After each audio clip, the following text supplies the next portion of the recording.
Okay, so today I am going to be reading all my short stories I have written and published, plus one that I haven't even published yet, and it's technically not done, but it's a sneak peek to what it actually is.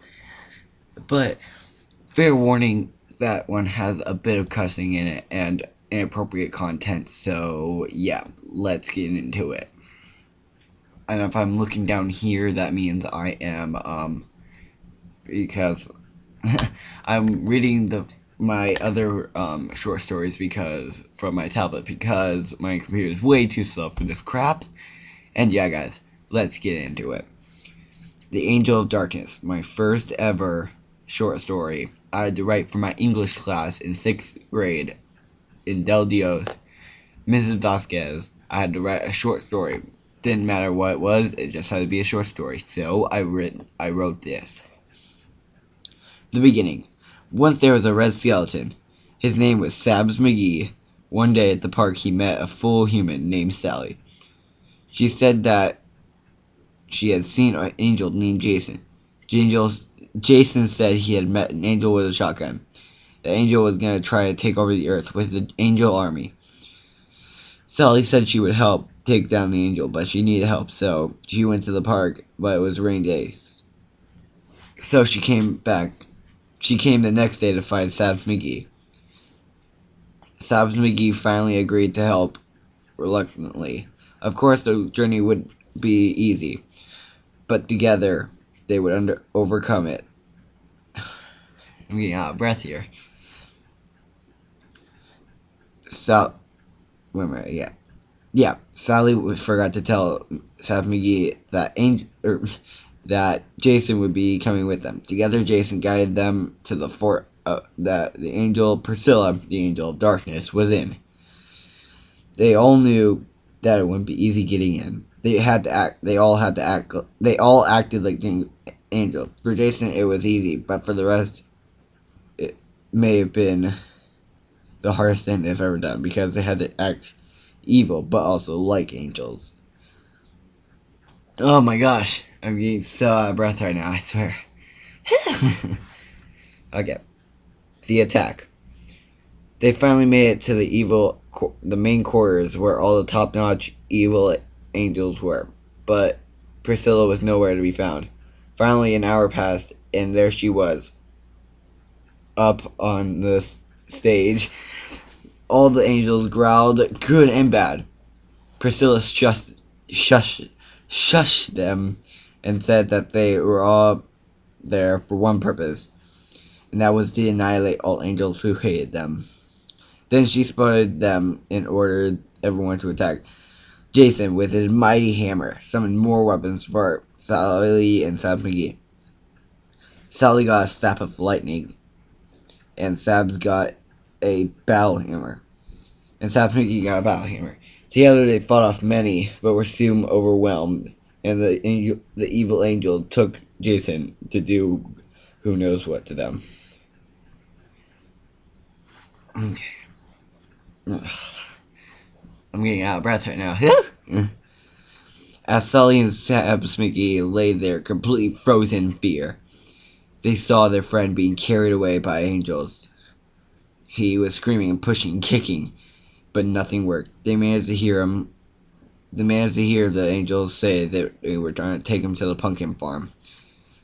As they lay there, they thought of how they could have saved him. Now there is only one thing we know. We gotta go to the pumpkin farm, said Sally. But what will we do without Jason? Asked Slap McGee. We will find him, but before we do, I know a person who can replace him for now. His name is Josh. He's a mercenary for hire. I got the money, said Sally. Where we find this, it's Josh, said Sabs McGee sarcastically. He's normally at a pub in Carlsville, said Sally. Carlsville? What a stupid name. Is it run by Carl? Says Sabs McGee jokingly. Oh my god. What was I thinking writing this story? I swear to God. What was I thinking? I don't know. Okay. On the road again. And off they went on their way to Carlsville. weapons in hand. Unfortunately, they had to go through Timberfall Forest. That may not be seem bad, but the angels have filled the forest full of monsters. Sally and Sabs didn't know and got attacked. They fought off the monster known as the Barachetta. But they knew the Barachetta would be back. The Barachetta is a crossbreed between it's a crossbreed of a bear and a cheetah. It was a monster they encountered. Later that day, they thought they had found a place where no monster that found could find them. Only a half mile away from Carlsville, said Sally. Only half a mile, said Sab Miggy sarcastically. A few hours later, we're here, said Sally. Finally! That took forever, said Sab Miggy. Now, let's go find Josh. As they finally got to the city, they went to the pub and found Josh and hired him to help them find their friends and destroy Priscilla.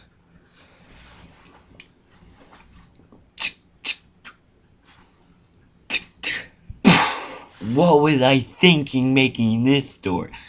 But in the long run, technically this story is the thing that made it my my whole short story thing a thing to begin with, though. Yeah. So okay, the battle. Josh told them where the pumpkin farm was, and right after they went there, they felt like they were being followed, and they were. They confronted a strange man and asked why he'd been following them. He said that he had been ordered to kill them, but he didn't want to. Instead, he wanted to join them. They reluctantly agreed, but the choice was a good one because the man was ex-military. Yeah. They finally got to the pumpkin farm to see that Priscilla was waiting, ready to fight. Although their journey had trained them for this, they didn't think they could do that.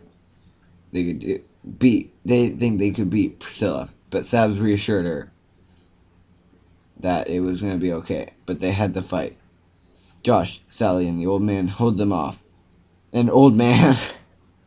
Yeah, we didn't learn about the name yet, so it's like Josh, Sally, and old man hold them off. I'll get Priscilla. Says Sabs. Let's go! Judd, Sally, Josh, old man, and Sabs. The team seemed to do okay against the forces, but Sabs wasn't doing so good. You puny mortal, sneered Priscilla. I'm not puny, said Sabs. Priscilla only laughed at the tingling thought of him beating her. Wow. What was I thinking making this story? I keep on saying that over and over again, but bro, why did I make this story is what I'm wondering. Like, really, why? Okay. The end. After countless hours of fighting, finally the other guys helped try to defeat Priscilla, but it was no use. In the end, only 3 survived to take Priscilla down, and after they did, it was the cost of Sab. God rest his soul. Amen, said the priest at the funeral. All was right after that. All the angels were normal, the evil ones were imprisoned. Everything was back to normal. Or was it not? That was the end of that story. Now, where is the top one? One sec. Technically, I didn't have these lined up, that's why.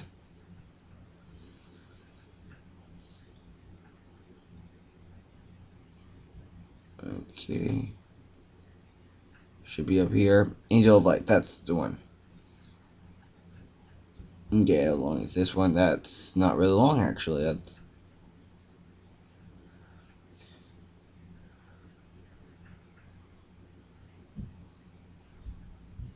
Okay. This one's not as long, but yeah. So after this, then I'll show you the sneak peek of the actual one I got, the new one that has not been finished yet. But okay, Angel of Light. It's been over 2 years since the attack of the Angel of Darkness, where we lost our beloved leader, Sabs McGee. And after that, they promoted me, Sally Rodriguez, to the captain of the squad. Yes, you heard me right. After the big fight with Priscilla, they were impressed by our skills, but disliked the fact that one of our troopers died. I've been relocated since then. Now there's a new threat. Some soldiers at the base are talking about a threat that is coming. They call it the Angel of Light. I think, how can that be scary? But it is. I've seen it. Well, I haven't really seen it. I was blinded. I didn't know what to do. I just kept shooting my lightning. It's nothing. So I think about. So I think I did wound it because I heard a mighty roar. Next thing I know, I was sprawled on the ground, motionless. I finally could see. There was a person just sitting there looking at me. At first I was creeped out. But oh my god. Out of breath, 1 sec. Okay. But then I asked him what he was doing and he was doing there and he said he had sent one of his men to get help to the nearest village. I was confused because I didn't know what he meant by men. Then I looked around and saw them. They were huge, warrior looking soldiers, wielding huge weapons, which were very fitting. They helped me to my feet, and their commander asked me what really happened. I told them I saw a bright light.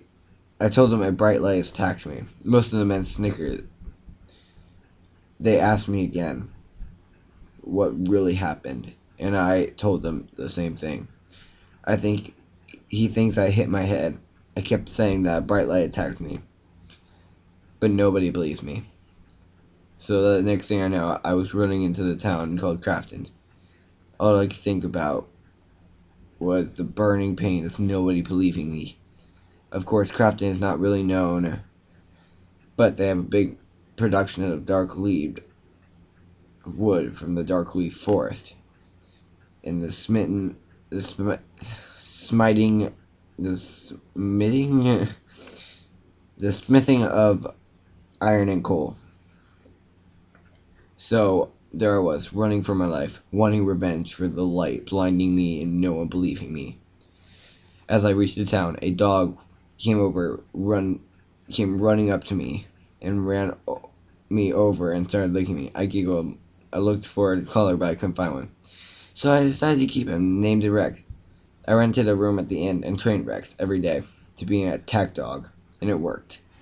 Now we decided to go back to the one place where I knew people would believe me, my old base.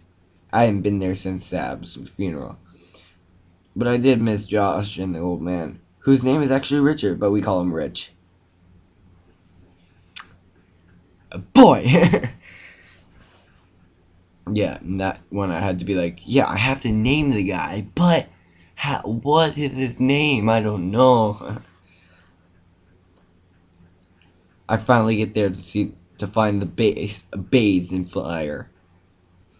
I looked at it closely and saw the fire spelled the angel of life struck again. One more out and you're dead. That sentence creeped me out. I literally freaked out right there. I looked around trying to find someone to see if Josh and Rich were alright. I found Amber. Amber was a doctor who said my friends were dead. I nearly cried right there. First stabs, now this. I ran around and shouted to this guy. What do you want from me? A bright light appeared on the road, but this time I looked straight into it without flinching. What do you want from me? It looked at me, and in the blink of an eye, she appeared human. I just couldn't believe it. My eyes. She turned human. I just ran off after that. Next day, I went back and saw nothing. She was gone. I never again saw her. But I feel one day I will. Oh my gosh. Okay. So that was that one. Okay. So that was my 2 stories I have actually published so far. Not very much, so yeah. Okay. So the next story is not anything from that trilogy, like at all. It has nothing to do with there. It's called Kiss My Mask, but fair warning is very inappropriate and chains. It it had. I'm trying to sound very professional here. It has very strong language and yeah, basically. Okay. And this one I can actually do on my computer because I'm still technically writing it. So yeah. Okay. Ooh. Ugh, there he goes again, saying, "Oh, I'm so sorry, baby. I will change. I'll be better." He's just trying to get in my pants like last time, says Ava. "Come on, baby, level with me. I didn't know she was your best friend," says Jackson. "That's besides the point," shouts Ava. "You slept with my best friend while we were dating. Then you decided to hide it from me. You're not getting out of this, Dad, you see. You can't say sorry. Then just be done with this. Like always. This time it's over," says Ava in a fit of rage. "Fine, you be like that. You always are," shouts Jason. "Fuck off, Jason. No one likes you. You're only popular because you're a jock. I don't see what I even liked in you in the first place. So fuck off," screams Ava, nearly bursting into tears. Ava runs into the bathroom. Jamie runs into the bathroom and asks Ava, "Are you okay?" "Do I look okay?" Ava, "No, definitely not," says Ava. Jamie. "He said he loves me, and yet I don't believe him. He slept with 5 girls during our relationship, and yet keeps telling me that he only loves me. Complete and utter bullshit. He thinks sleeping with 5 girls, then telling me I love you is gonna fly. Newsflash, it isn't." Next day. It's just another day of school. Thank God it's Friday, right? Oh my god, I'm talking to myself in the mirror. Says Ava. "Honey, time for school," shouts Julia. Julia is Ava's mom. "Okay, coming," shouts Ava. Ava gets in the car. "Are you okay, honey?"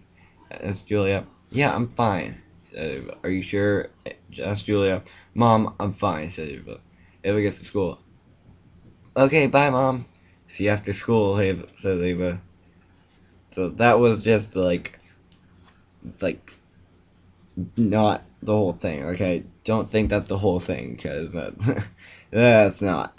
It sounds like a very long thing, but it really isn't. But yeah, so that's all the short stories I've technically written so far. I am working on more. Technically speaking, it's just I've been trying to work on Kiss My Mask more. I have finished the Interdimensional Warfare one already. But yeah, so for now, thank you guys so much for watching the video. If you liked it and want to see more, hit that like button. Tell me that in the comments down below. And yeah, guys, thank you guys so much for watching. This is Full 5 signing out once again.